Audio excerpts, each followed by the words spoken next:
New Thought Media Network.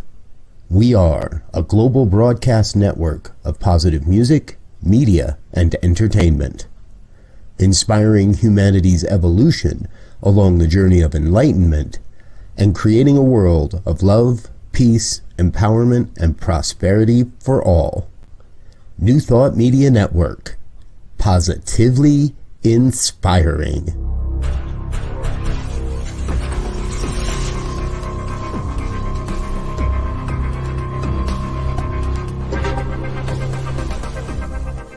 Live from a secure concrete bunker somewhere in Ohio, New Thought Media Network presents Pastor Michael Mangus with Friday's Fireside Chat, spiritual conversation for today.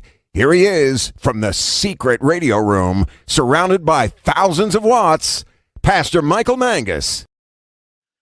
Well, good evening to everyone across the United States and also around the world. It is time once again for another fun-filled throwback, and yes, it is guaranteed. Exciting edition of the Fireside Chat here on the New Thought Media Network. I am Reverend Michael, and really good to see everyone this evening.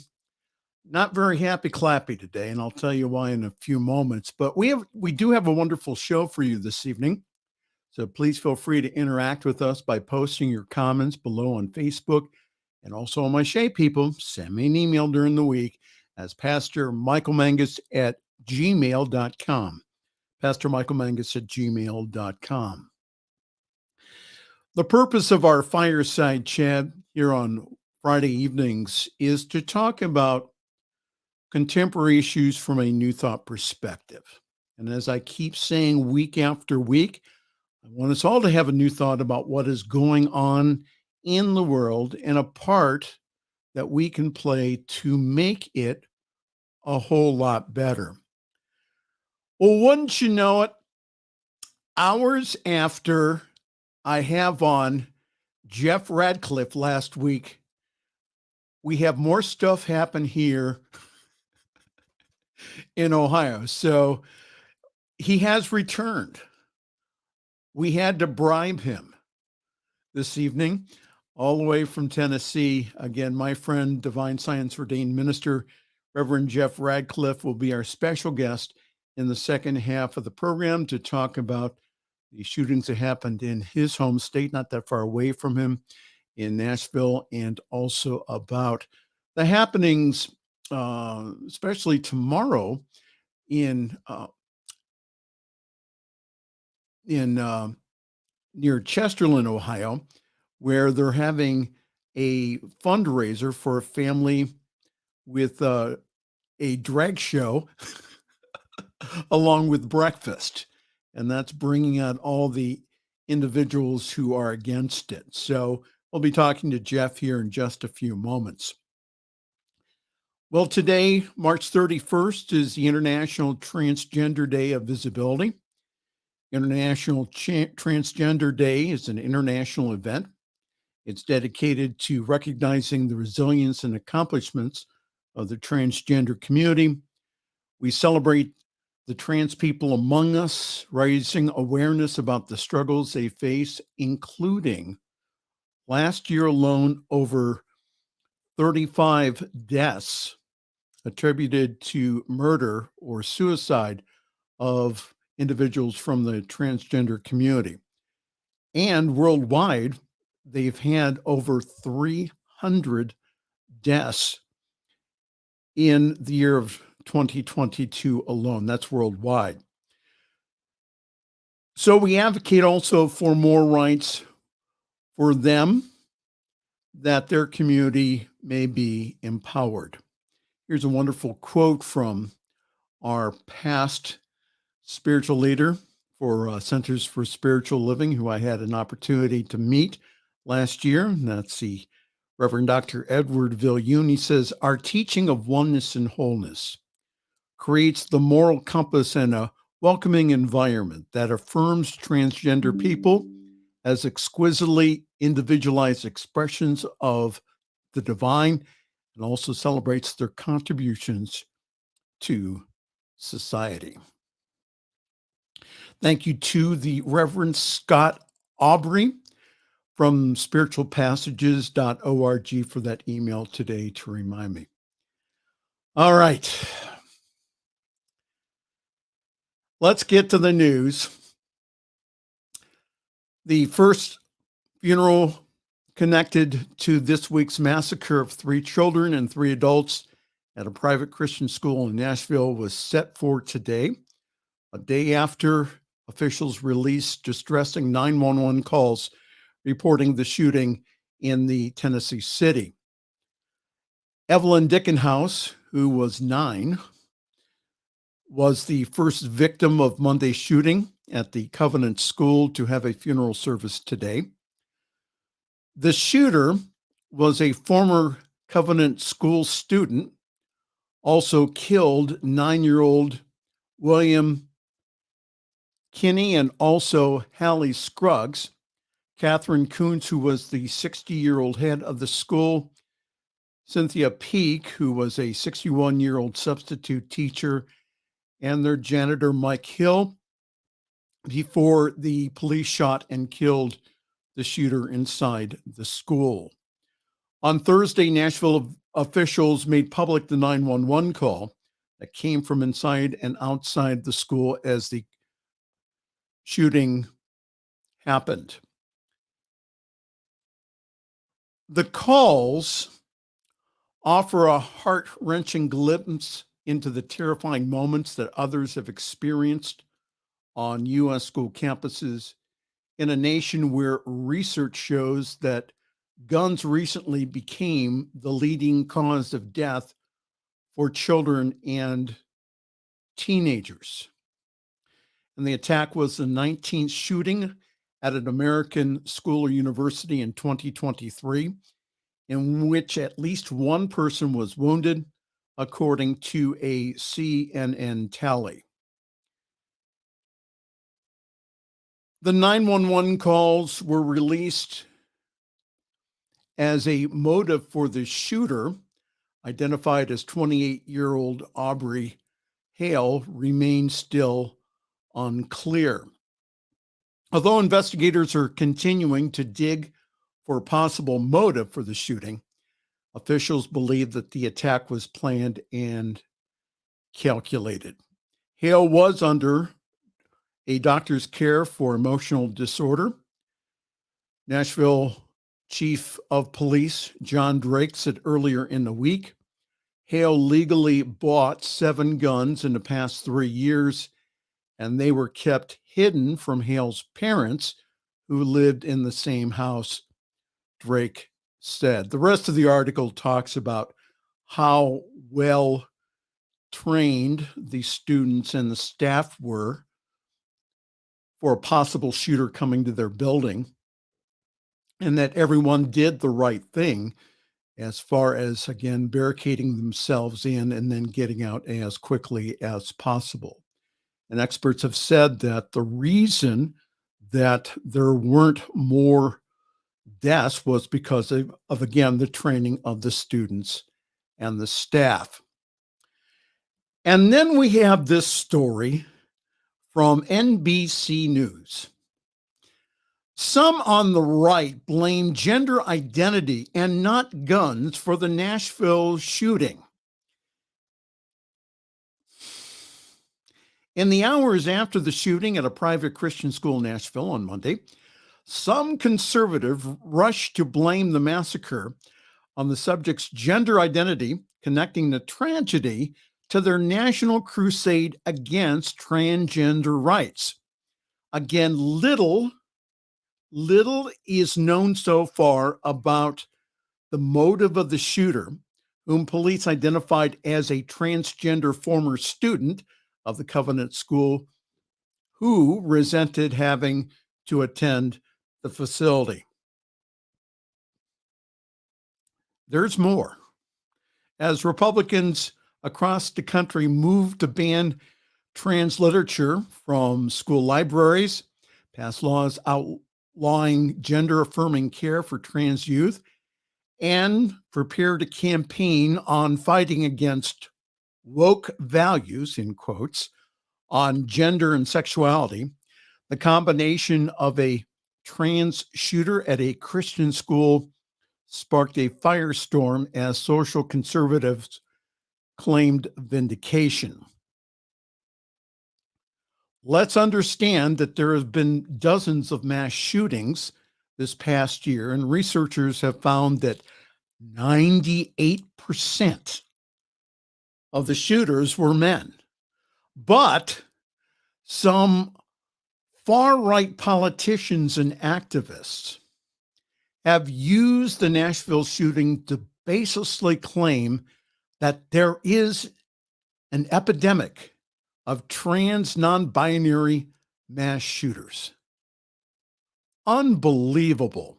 And some conservatives, including Representative Marjorie Taylor Greene and also Fox News host Laura Ingraham, suggested that hormones like testosterone and medication for mental illness were a factor, despite having no public information upon whether the shooter was taking such drugs. Representative Greene, she went ahead and tweeted this: "Everyone can stop blaming guns now." Are you kidding?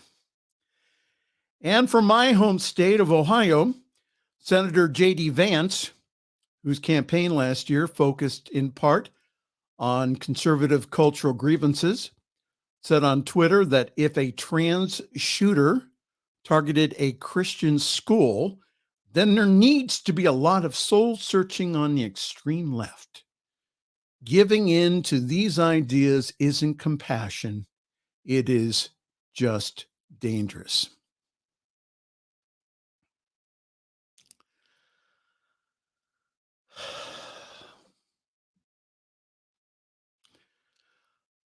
I must admit that this show was hard to write. First of all, there is no excuse whatsoever for going in and shooting up a school. And as someone who has survived a Catholic school where I was bullied tremendously and have had to go to extensive hours of therapy to get over, I understand the anger, though, but that does not give anyone the right to go in with AR-15s and shoot up a school. I don't care. So my prayers this week have been for everyone involved, including the shooter's family. Instead of putting the blame on the accessibility of guns in our country, other right-wing individuals and media are saying, see, it's those damn LGBTQ people. From what little we know of the motive, Audrey Hale had clear mental challenges. However, to blame all the ills of society upon LGBTQ individuals is just wrong. There was one trans woman who was the shooter. One.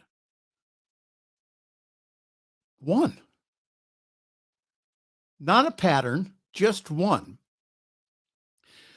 So the obvious elephant in the room is that individuals who are mentally ill have an easy access to purchasing assault-type weapons. So what if there was a ban on guns and weapons of war like other countries like Australia, Great Britain, and Japan? When people go crazy in those countries, they reach for a knife or a club and not a firearm. Audrey Hale is among a handful of women mass shooters. Just because Audrey Hale identified as transgender does not mean that all LGBTQ individuals are dangerous and after our children. And what does some right-wing media groups like Fox News and the New York Post, what did they do this past week? What they did was they poured gasoline on a tragic situation to incite their base audience. Why? It's money. It's money. Some politicians are saying, see, I told you about those trans people. Listen, enough's enough here. When are we all going to have a serious discussion about the real issues in our country? Like, there are too many guns, especially assault weapons, on the street. Thoughts and prayers are very helpful. However, what's going to change society here is policy and change. That was from Facebook this week. Also from Facebook, things that did not kill children today. Drag queens, books, pronouns, and also statues of David. One more story here. Listen, here in Ohio, we have our own issues, including the Chesterland Church stands by drag event after the police chief requested that they cancel. Again, this is from public radio here in Cleveland.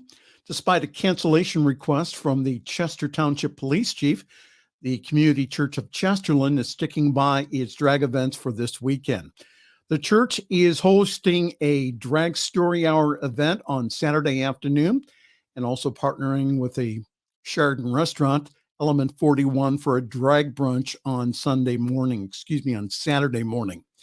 In the Thursday morning statement, Chester Township Police Chief Craig Young said his department, the Chariton Police Department, and also the Geauga County Sheriff's Department discussed the concerns regarding both drag events this weekend.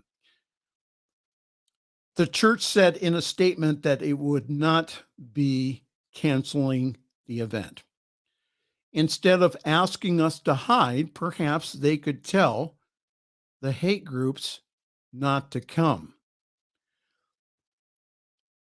The church expressed disappointment in Young's unwillingness to share more details regarding the threats. So the police department got some intel about the groups, more likely from the FBI, about the planned protest on Saturday. So the church statement reads, they cite heightened tensions on social media around drag queens and trans issues, something that we all live with every day. They cited the concerns for violence after the shooting in Nashville, and they cited the presence of hate groups. But again, they couldn't point to any direct, specific events.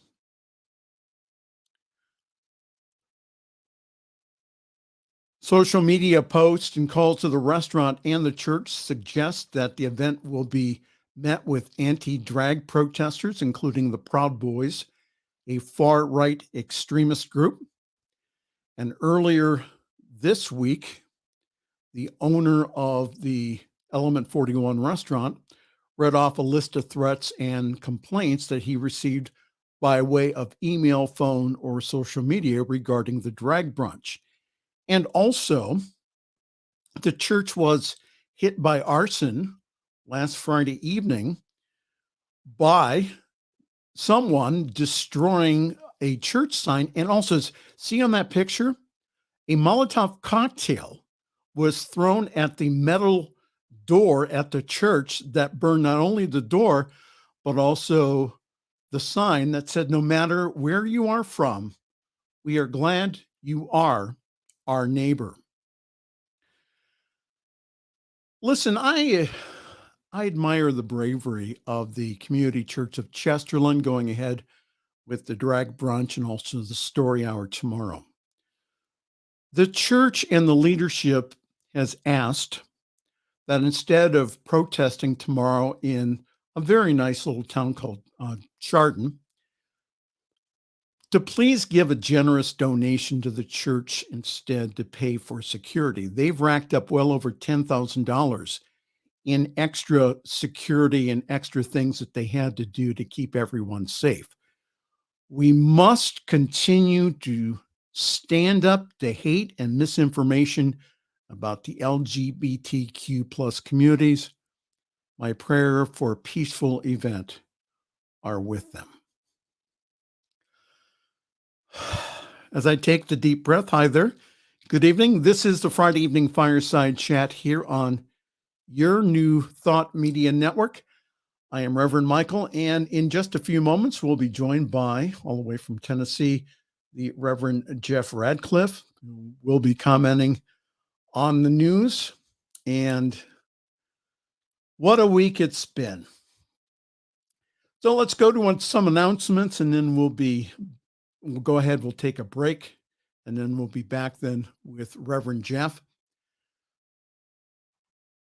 Yours truly is currently parking himself still at Summit CSL. For more information, go to summitcsl.org there. You'll find more information about our wonderful Sunday service, gathering online at 10:30 Eastern, that's 7:30 Pacific time. Grab your cup of coffee, your tea, your espresso, and please join us. I really do believe that we have one of the best services in New Thought. So this week starts what's called Holy Week in the Christian tradition, starting off with Palm Sunday.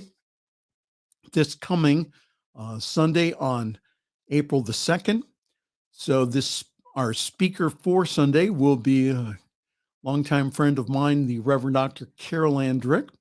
So go to summitcsl.org for more information on how to join our Zoom call. Our service is also simulcast on the Summit Spiritual Center of Akron Facebook page. And also our Facebook page also has past broadcasts of the Fireside Chat and yours truly when he is praying on the New Thought Media Network. So a couple hours before we went ahead and we were on the air this evening, myself and Diego, we had a meeting with the Chief Inspirational Officer of our wonderful network, the Reverend Robert Brzezinski. We have a lot of things that we are working on here in the back end, again, to present to you in the very near future. We have new hosts, we have new shows, and new offerings for you. We're here for you. This is your network. We're just here helping, but this is your network. So if you could, check out all the programs that we have on ntmedia.org and also go to the donate page. Your contribution here really makes a difference in us getting the word out to the world. It's not just about the United States anymore. It's about the world, us taking this extremely practical teaching to the whole world. And you can help us. You don't have to do like I'm doing here. We have people to do that. However, that your financial support really helps us get the message out there. Again, ntmedia.org/donate. All right, good to have Diego back in the chair this evening, producing the program. And so he is going to take us to break now, and we'll be right back. This is Friday's Fireside Chat here on your New Thought Media Network.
The views and opinions expressed by Pastor Michael Mangus are generally right.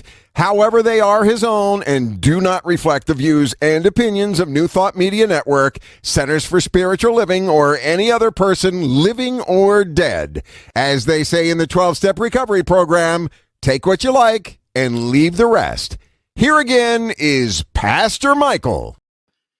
And before we introduce our guest this evening, I'd like to wish our wonderful CIO, the Chief Inspirational Officer, the Reverend Robert Brzezinski, and his bride, Laura, on their 20th wedding anniversary tomorrow. So happy anniversary to the two of you. Again, may you have another 20, 30, 40 years together. All right. What a week it's been. So I've invited back to help make sense of this the Reverend Jeff Radcliff, who holds ordination in a couple of metaphysical organizations, including the Divine Science Organization, in which he was ordained a minister last summer in Chicago. Jeff has a varied background, and it's really good to have Jeff Radcliff back on. Jeff lives about 50 miles from Nashville. So, Jeff, how are you doing with all that's happened this past week? It's interesting living in a deeply red state, very near a blue oasis in a deeply red state, especially if you are a member of the rainbow community, as I like to refer to the LGBTQ people, because it feels rather dicey to be here, outside of a larger community, outside of Nashville, which, like I said, is kind of like a blue oasis in a big red sea. Yes. This is tough. This is a very difficult time to make sense of any of this. You said here to make sense of it, help to make sense of it all. I don't know that I can. I don't know that anybody can. It's just one of those weird things. A couple of points that I would like to correct you on. You mentioned the shooter as a trans woman. The shooter was a trans man. Okay, I'm sorry. Yeah. Okay. It's a common mistake. They even, when the shooting occurred, they even made the same mistake. When you are born and labeled as female, but yet you perceive yourself and project yourself as male, that makes you a trans man. Okay. And and the opposite, if you are born in a male body but you perceive yourself as female, that would make you a trans woman. Okay. So there's that. Covenant Presbyterian Church is not a stranger to some sexual shenanigans, I guess you would say. I did find out a handful of years ago, 6 or 7 years ago, they were sued by a gentleman and his daughter. Apparently, one of the people on the church deaconate was a child, supposedly a child molester. I did some further investigation, just informal, not real in depth, but found that this gentleman was the co-author of a book by former Arkansas Governor Mike Huckabee. Mm-hmm. So, and from what I understand, the alleged shooter, supposedly was a student at the school at the same time that this guy was an active part of the church community, so trying to make sense of it all, trying to figure out a reason behind it, without having access to this so-called manifesto that was left at his house. We don't know what the motives were. Is it possible that he was a victim? Yes. I We don't don't know. know. We don't know. We don't know. But we know for sure that there was some sort of resentment toward the church and toward the school, and having to go there. It doesn't take a rocket scientist to put 2 and 2 together, but that's not to say that 2 and 2 are actually adding up to 4. So we just have to wait and let the investigation continue to unfold. But it does bring up a lot of questions that I hope get answered. So some people in the rainbow community said that they don't think that the manifesto should be publicized. Your comment on that? It's hard to say. There's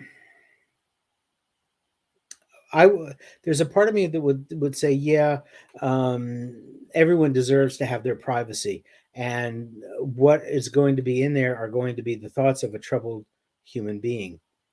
On the other hand, if it gives us the opportunity to shed some light and maybe understand why things unfolded the way they did, why it happened. But then on the other hand, again, what difference does it make at this point? It's already happened. The damage has been done. It cannot be undone. Again, there's so many questions still unanswered. And what did you, when I was reading the story about the backlash on the trans community, blaming this whole thing upon, again, one trans man going into a school with their differences and then again causing 6 deaths.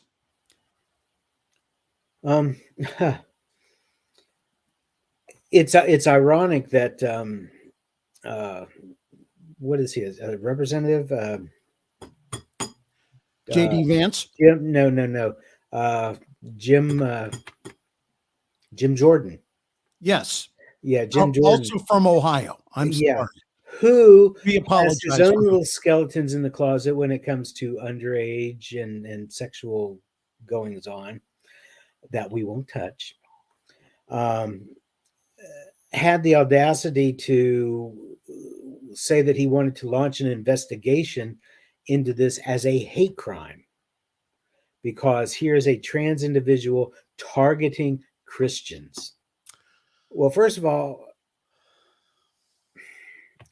the shooter's dead. Yeah. There's no point to investigate this as a hate crime, because who's there to punish at this point? You know, the shooter's gone. So that makes no sense whatsoever. Marjorie Taylor Greene and Laura Ingraham. Yes. I don't know where their thinking process is with this, other than to say that it's like mucho flawed. It speaks to the ignorance that most Americans have toward these issues. Yes. Most people don't want to know about them. Most people don't want to get educated about them.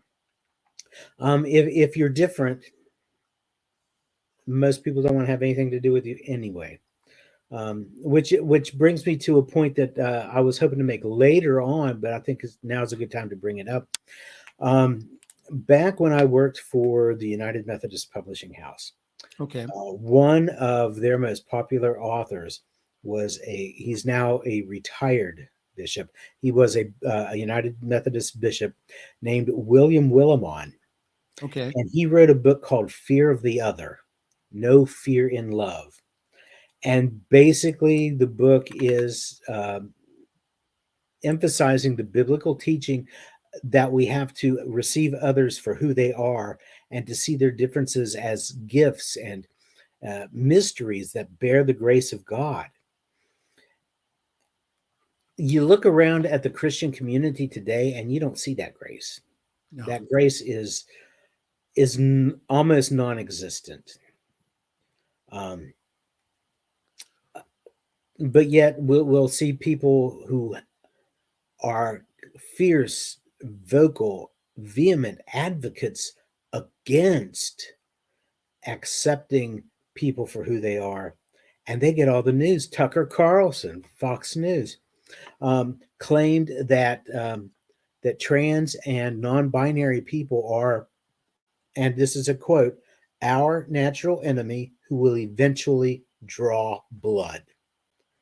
He's saying that Christianity and trans rights are wholly incompatible theologies, and the opposite's true.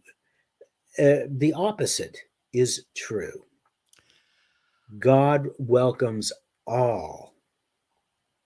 God welcomes all. That's the whole gist behind the story of the prodigal son. Yes. Because we have all strayed from those so-called, from the home fires, so to speak. And no matter who we are, no matter when we come to our senses and decide that we want to reconcile ourselves with the inner divinity that we have, with the divine, we are always welcomed with open arms. So for Tucker Carlson and Marjorie Taylor Greene and Jim Jordan and all the rest of them to be talking about how transgender people, non-binary people, how gay and lesbian people don't have a place, don't have a seat at the table, is so diametrically opposed to what Jesus the Christ preached and taught. I wonder how many of them have cracked open a Bible recently and read, especially the New Testament, especially the red words. Mm-hmm. Those were the ones attributed to Jesus. When was the last time, Representative Green, when was the last time you cracked open a Bible here? Yeah. And that you mentioned about the Methodist Church, which again is over the same issues. They're splitting apart. One, again, a more conservative group, mm-hmm. and saying, well, we have to go by the Bible. And then individuals like, again, the one bishop saying, again, all are under God's umbrella here, that, again, that it's the great mystery of God. Yeah. I think it points to the fact, again, that the mistranslation of the Bible, and also the whole idea that, again, that two people who are in love with each other, that it's not sin. No. It's not. And again, a lot of this has been, again, because of literal translations or literal interpretations of the Bible. And like I was explaining last week, when someone went ahead and put in the comments that, well, what about what the Bible says? What did the Bible say about women? What did the Bible say about slavery? Mm. And again, we're coming from a different viewpoint here of taking a look and saying, okay, what were they really talking about? And see, a lot of the things that, especially in the Old Testament, the eating of shellfish. Well, funny that you bring that up, but I had shrimp for dinner before I came on the show tonight. You what now? I said, funny that you bring that up because I had shrimp for dinner before I came onto the show tonight. You're going to hell in a handbasket, my friend. I know, right? I mean, there was a lot of other things, again, but that, again, the conservative Christians, they go ahead and they point to the Old Testament and then say, well, Paul said this, Paul said that. Again, Paul said a lot of things. Paul said things about slavery. And again, the whole idea that the world and society has used the Bible to go ahead and to justify slavery, to justify, again, keeping the women out of the pulpit. That's the big news here with the Southern Baptist Convention throwing out Saddleback Church in California because they went ahead and they ordained women who were pastoring anyhow for 3 years before they did the formal ordination. So Go ahead, Uh, Jeff. in a past life, I was a Pentecostal minister. And one of my minister friends, also a Pentecostal, said, well, of course, women need to be ordained as ministers. They got us into this mess. They can help get us out. Referring to Eve, tempting Adam with the apple. But it's funny. Okay. It's funny to me that these people will call themselves Christians, but yet they'll look to the Old Testament. They'll look to Paul. They're called Christians because they follow supposedly Jesus the Christ. If they wanted to follow Paul, why are they not called the Paulines instead? But Jesus said that there were only two commandments that count. He said, love God with all your heart, love your neighbor as yourself. And he went on to say, or he has attributed to have said, if you do this, every other law of Moses will be fulfilled. Yes. So that those 10 commandments and those laws in Leviticus that everybody's so fond of pointing to, all of that's taken care of if you just love God and love other people. But yet they say they love God. Well, that's only half the equation. The other half is to love other people. And then when you're out there throwing fire bombs at churches because you don't like a drag show or a brunch, it's kind of hard to see the love in that, dude. I mean, seriously. Yeah. So let's get to that again. That's hitting close to my home. With the drag brunch up at Element 41 that's going to happen tomorrow morning, and also the Drag Queen Story Hour that's going to happen at the church at 4:00 tomorrow. I could just imagine the restaurant, the church, just getting inundated with all of these individuals. One person went ahead and called Element 41 and said, we're going to have 100 people outside with concealed carry. Okay. What does that mean? Are you going to shoot up everybody? Are you going to shoot up the whole restaurant? Well, that was the stupidest remark to make anyway, because frankly, I have a concealed carry permit as well. All right. I don't use it. I don't carry my weapon with me. I do have a gun. I do have a pistol. I do have my grandfather's, 100-year-old single shot 22 caliber rifle. Okay. That said, the people who are the ones that scare me are the ones who carry out in the open. Look at me. I'm this big guy. I have a big gun. Like you can't go to the grocery store without seeing somebody packing heat on their hip. I was on a afternoon, the church got out. Here's a guy that comes in, nice looking fella, 3-piece suit. His wife was beautifully decked out in her dress. Three or four kids under the age of 18, and he's got a pistol strapped to his waist. And I'm like, do you not even trust your own God to keep you safe while you go to worship? That you have to carry a gun with you? That makes absolutely no sense to me. And of course, here we are. We've got violence against a church in Ohio. We've had a shooter kill 6 people here in Tennessee. And what does the state of Florida do in their infinite wisdom? They just passed the law allowing you to be a concealed weapons carrier without the need for a permit or the requisite training. And if I'm not mistaken, Tennessee is either going to pass or has already passed that same sort of legislation. Yes, they lowered the age from 21 to 18. Yeah, here's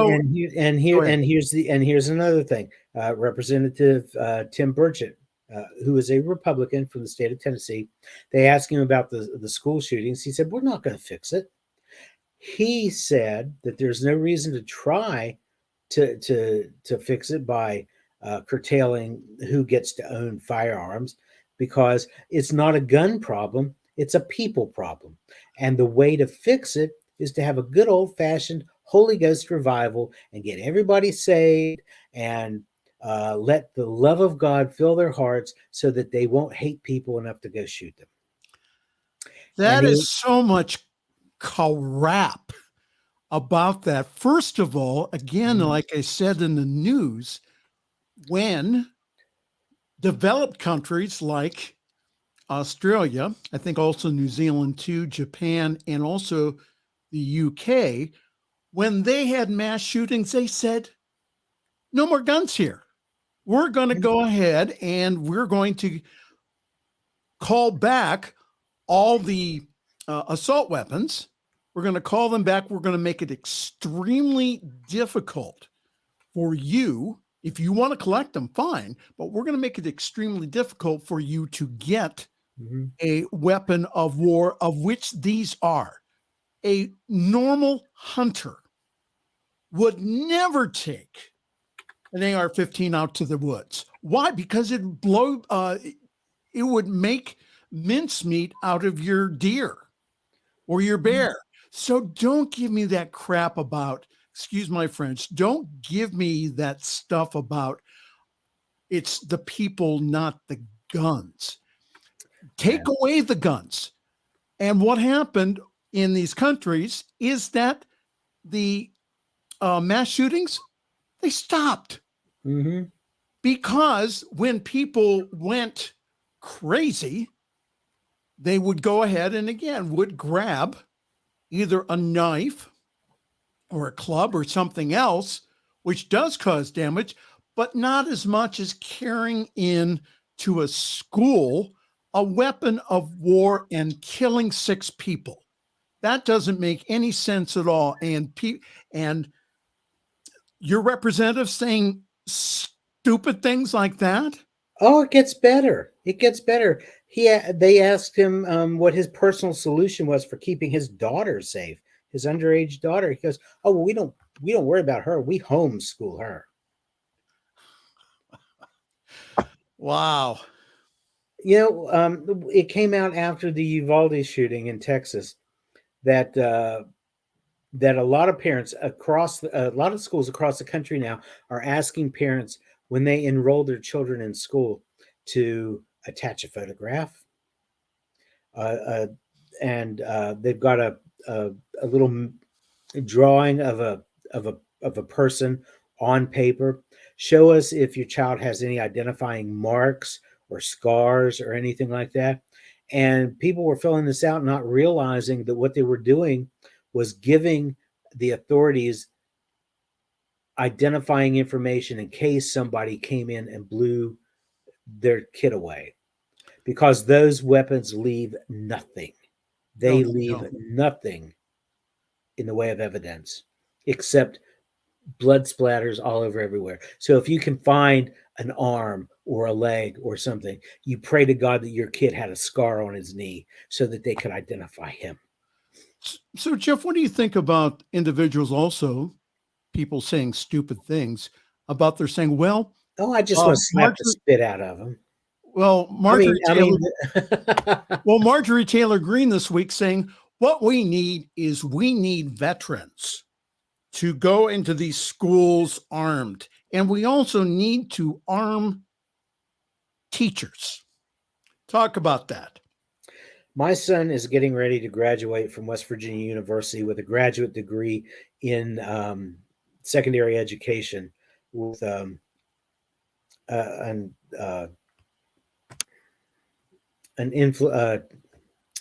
what's the word I'm looking for? I'm drawing a blank.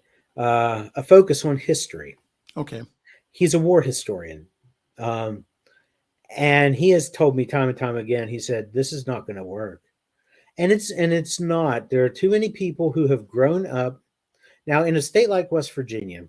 And you would think in some parts of the state of Tennessee, for instance, growing up in the country where guns are tools, you might find people who are comfortable being a teacher who would be armed in the school, but most have not. Most have not grown up using those guns as tools. They have grown up seeing guns being used as weapons. Yes. You know, and so I don't know about you, but I don't want to see anybody who grew up in a major city who is going to hold their gun like this and expect to hit something, to defend my child. It just does not work that way.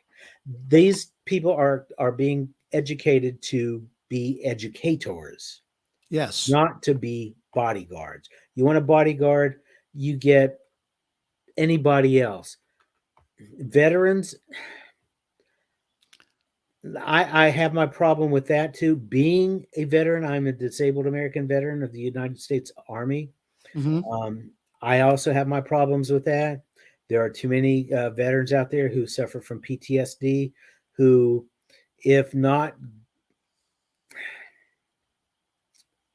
who also hold some radical right-wing views that make me uncomfortable with allowing them to be armed amongst anybody, let alone a school full of kids. Well, I It's not a good admire. idea. It's not a good idea. Even to have some on-duty police officers. Well, we've seen what the police can do. Drive through any redneck state in the country while you're black and see if you don't get pulled over. And if you get pulled over for driving while black, you run a great risk of not being able to go home again. Right. Unless you go home in a body bag. I'm sorry. This is not the way to do it. This is not the way to do it. We're talking this evening with Reverend Jeff Radcliff about the activities and events of the past week. And Jeff, the one thing is that especially these individuals who say, well, we should arm all the teachers. Listen, the reason that first of all, I'd like to say kudos to the Nashville police force for going in there and not making the same mistake as they did in Texas. Going in there and taking him out. That again, you do have that kind. Those officers are specifically trained to do that. Whereas again, teachers are not, and even other veterans, they do not have the training to be able to take a shooter out like they did. So they responded extremely quickly, and they went ahead and they neutralized the situation. Go ahead, Jeff. Well, I will disagree with just one tiny little part of that. The veterans have been, most of them have been trained, especially if they served in places like Iraq or Afghanistan, where they received in-house training for dealing with insurgents and insurrectionists and whatnot in a small contained community, let's say. But they are trained to kill people. They are not trained to protect people. Okay? There's the big difference. You can't send a trained killer in who has only been trained to kill.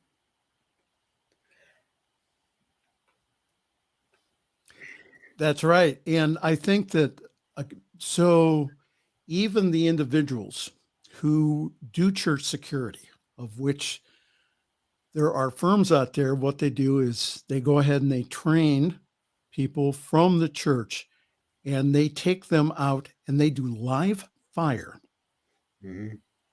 And they go through 400 to 600 rounds of live fire ammunition just to get trained to go back to their houses of worship. There's more, especially in the African American communities, that especially in their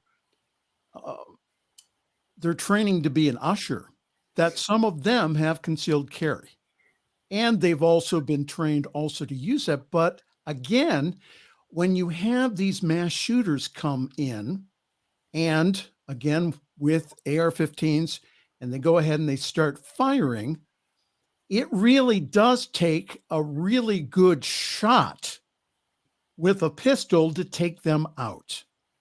So and I'm thinking of the one incident in a church in Texas where this individual who took out a shooter was, again, a trained marksman, also trained others in the local police department, and that the reason he got the shot that he did off was because, again, that he practiced over and over again. If you don't have that training, like, for example, teachers, then what good is your little pistol going to do with an AR-15? And what was brought out in my training when I went through concealed carry class was that you have to be mindful that not only are you shooting at that bad guy, what's on the other side of that wall? Yes. Who might be standing on the other side of that bad guy? Bullets don't always stop when they hit inside a person. Sometimes they go through. And there have been more than one person killed by a single bullet. So you have to be mindful of that as well. And I'm sure that has been brought up with these church ushers. And I have respect for those people because they have gone through that training. Florida, Tennessee, some of these other states, I believe West Virginia as well, allowing people who have not had any kind of training at all to concealed carry, who had no training, who won't think of, oh, there could be somebody, collateral damage. Oops, sorry, my bad, but I did get the bad guy. No, that thinking is just flawed on so many levels. And it could have taken out, you could have had, again, Sunday school next door. Whoops. Exactly. As we start knocking over stuff. All right. Well, listen, really good. The music is playing, so that means we have to end the I apologize. I had not intended to get this passionate about it, but you have to get passionate about it. We have weird fetish for firearms in this country, and it has to stop. It has to stop. Reverend Jeff Radcliff, thank you so very much for being on the show. Next time we'll have you on for another issue besides the ones we've been talking about. Thank you so very much for being welcome. Thank you. All right, folks, we got to go. Again, if you could, please go to ntmedia.org/donate. Please give a generous donation so that, again, that we can continue giving a spiritual spin on all of this. And again, the things that we can do to create a world that does work for everyone. So on behalf of all of us here at the New Thought Media Network, including my producer, Diego Reyes, and the dog in the background, this is Reverend Michael Mangus, and I'm wishing you a wonderful week. Thanks for joining us this evening for Friday's Fireside Chat with Pastor Michael Mangus. Join us again next week at 8 Eastern, 6 Mountain for more spiritual conversations for today. For more information and replays of past shows, please visit the New Thought Radio and Media Network's Facebook page. Until next week, may God bless you richly and abundantly.